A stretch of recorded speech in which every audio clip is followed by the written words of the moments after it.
Good morning students. आज मैं फिर आपके साथ हूँ एक नए चैप्टर के वीडियो को लेकर। आज हम NCERT इतिहास कक्षा छठी का पाठ 10 नए साम्राज्य और राज्य का अभ्यास कार्य करेंगे। तो चलिए बच्चों शुरू करते हैं अपनी आज की वीडियो। पाठ्य पुस्तक से प्रश्न अभ्यास। आओ याद करें। प्रश्न पहला, सही या गलत बताओ। क हरिशेन ने गौतमी पुत्र श्री सातकर्णी की प्रशंसा में प्रशस्ति लिखी। ये गलत है बच्चों, यह कथन गलत है, तो यहाँ पर गलत का निशान लगाएंगे। ख आर्यावर्त के शासक समुद्रगुप्त के लिए भेंट लाते थे। ये विकल्प भी गलत है बच्चों, ये कथन गलत है, तो यहाँ भी आप गलत का निशान लगाएंगे। ग दक्षिणा पथ में 12 शासक थे। ये कथन सत्य है, तो यहाँ पर आप सही का निशान लगाएंगे। घ गुप्त शासकों के नियंत्रण में 2 महत्वपूर्ण केंद्र तक्षशिला और मदुरै थे। ये कथन आपका गलत है, तो यहाँ पर आप गलत का निशान लगाएंगे। ड ऐहोल पल्लवों की राजधानी थी। प्यारे बच्चों, ये कथन भी गलत है, तो यहाँ भी आप गलत का निशान लगाएंगे। च दक्षिण भारत में स्थानीय सभाएं सदियों तक काम करती रही। ये कथन सत्य है, तो यहाँ पर आप सही का निशान लगाएंगे। तो पहला कथन गलत, दूसरा भी गलत, तीसरा सही, चौथा गलत, पांचवा गलत और छठा सही। प्रश्न 3, ऐसे 3 लेखकों के नाम बताओ जिन्होंने हर्षवर्धन के बारे में लिखा। चलिए इसका उत्तर देखते हैं। बाणभट्ट, शर्वेन तसांग और रवि कीर्ति ऐसे 3 लेखकों के नाम हैं जिन्होंने हर्षवर्धन के विषय में लिखा। प्रश्न 3, इस युग में सैन्य संगठन में क्या बदलाव आए। उत्तर, निम्नलिखित बदलाव आए। पहला, राजा एक सुसंगठित सेना रखते थे जिसमें हाथी, रथ, घुड़सवार और पैदल सिपाही होते थे। दूसरा, वे सेनानायक भी रखते थे जो आवश्यकता पड़ने पर राजा को सैनिक सहायता दिया करते थे। तीसरा, इन सेनानायकों को कोई नियमित वेतन नहीं दिया जाता था। इन्हें भूमि दान दिया जाता था। वे दी गई भूमि से कर वसूल करते थे जिससे वे सेना तथा घोड़ों की देखभाल करते थे। और आखिरी पॉइंट है बच्चों, ये सेनानायक सामंत कहलाते थे। जहाँ कहीं भी शासक दुर्बल होते थे, ये सामंत स्वतंत्र होने की कोशिश करते थे। प्रश्न 4, इस काल की प्रशासनिक व्यवस्था में तुम्हें क्या क्या नई चीजें दिखती हैं। उत्तर, प्रशासन की प्राथमिक इकाई गांव होते थे, लेकिन धीरे धीरे कई बदलाव आए। राजाओं ने आर्थिक, सामाजिक, राजनीतिक या सैन्य शक्ति रखने वाले लोगों का समर्थन जुटाने के लिए कई कदम उठाए। पहला, कुछ महत्वपूर्ण प्रशासकीय पद आनुवंशिक बन गए, जिसका अर्थ है बेटे अपने पिता का पद पाते थे।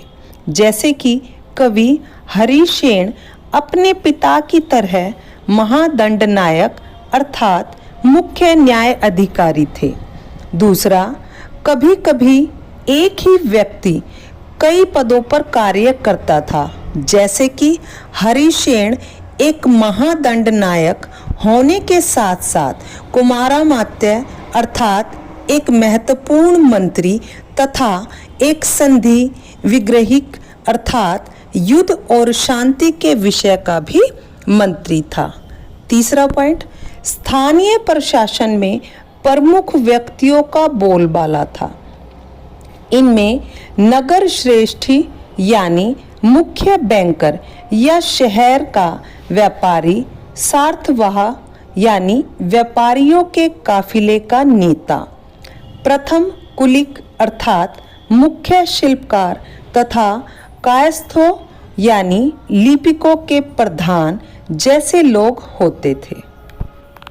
प्रश्न 5, तुम्हें क्या लगता है कि समुद्रगुप्त की भूमिका अदा करने के लिए अरविंद को क्या क्या करना पड़ेगा?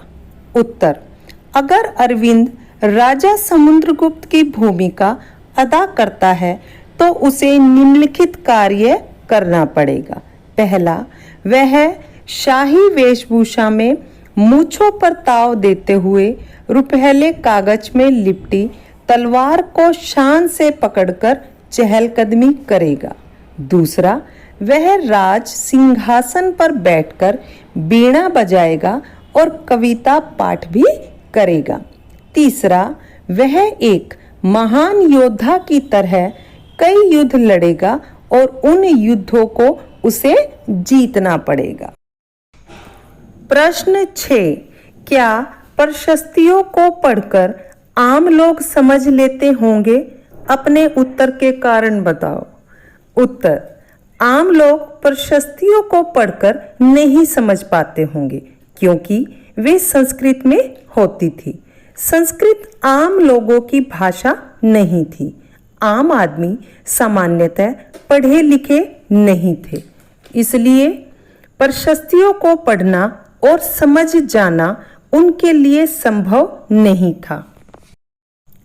प्रश्न 7, अगर तुम्हें अपनी वंशावली बनानी हो तो तुम उसमें किन लोगों को शामिल करोगे? कितनी पीढ़ियों को तुम इसमें शामिल करना चाहोगे? एक चार्ट बनाओ और उसे भरो। उत्तर, अगर मैं अपनी वंशावली बनाऊंगा तो मैं उसमें 3 पीढ़ियों को शामिल करना पसंद करूंगा। मैं अपने परदादा से शुरू करूंगा, उसके बाद उनके बच्चे यानी कि अपने दादा और उनके भाई, अपने दादा के पुत्र यानी अपने पिता और भाई, फिर मैं स्वयं अपने भाई को शामिल करूंगा। प्यारे बच्चों, यहाँ पर आपको एक चार्ट भी दिखाया गया है जिसमें सर्वप्रथम दादा, फिर दादा व उनके भाई, उसके बाद पिता व उनके भाई और अंत में मैं स्वयं और मेरे भाई को दर्शाया गया है। आप भी इसी प्रकार अपने परिवार की वंशावली का चार्ट बना सकते हैं। प्रश्न 8, आज युद्ध का असर जनसाधारण पर किस तरह पड़ता है? उत्तर, युद्ध हमारे जीवन में विपत्तिग्रस्त घटना होती है। युद्ध सामान्यतः 2 देशों के बीच में या संयुक्त रूप से विभिन्न देशों के समूहों के बीच लड़ा जाता है, जबकि सामान्य लोगों का युद्ध के पीछे के मुख्य उद्देश्य के प्रति कोई लगाव नहीं होता है। वे युद्ध से सबसे ज्यादा प्रभावित होते हैं। बड़ी संख्या में वे लोग युद्ध में मारे जाते हैं जिनका कोई भी दोष नहीं होता है। वे अपना जीवन खो देते हैं। युद्ध अपने पीछे चिल्लाते हुए विधवाओं और अनाथों को छोड़ जाता है। सभी संसाधन नष्ट हो जाते हैं। विकास पूरी तरह प्रभावित हो जाता है। फिर से व्यवस्थित होने में बहुत समय लगता है। तो प्यारे बच्चों, पाठ 10 नए साम्राज्य और राज्य का अभ्यास कार्य पूरा हुआ। उम्मीद है कि आपने वीडियो को ध्यान से देखा होगा। अब इन सभी प्रश्नों को अपनी नोटबुक में नोट कीजिए और अपनी शिक्षिका से चेक कराइए। अगर आपने अभी तक मेरे चैनल को सब्सक्राइब नहीं किया है तो जल्दी से सब्सक्राइब कीजिए, वीडियो को लाइक कीजिए और अपने दोस्तों के साथ शेयर कीजिए। अगली वीडियो में आपसे फिर मिलूंगी, तब तक के लिए धन्यवाद।